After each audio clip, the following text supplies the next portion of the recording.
ಸಮಸ್ತ ಜನಗಳಿಗೆ ಅಂತಾರಾಷ್ಟ್ರೀಯ ಯೋಗ ದಿನದ ಆರ್ಥಿಕ ಶುಭಾಶಯಗಳು.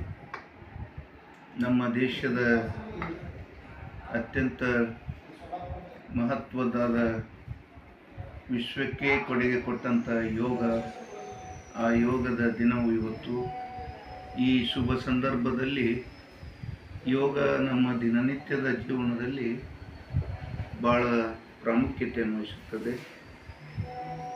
ನಾವು ಸದೃಢವಾದ ದೇಹ, ಸದೃಢವಾದ ಮನಸ್ಸು ಹೊಂದಬೇಕಾದರೆ ದಿನನಿತ್ಯ ನಾವು ಯೋಗಾಸನವನ್ನು ಮಾಡಲೇಬೇಕು. ಆದ್ದರಿಂದ ಮತ್ತೊಮ್ಮೆ ಅಂತಾರಾಷ್ಟ್ರೀಯ ಯೋಗ ದಿನದ ಹಾರ್ದಿಕ ಶುಭಾಶಯಗಳು.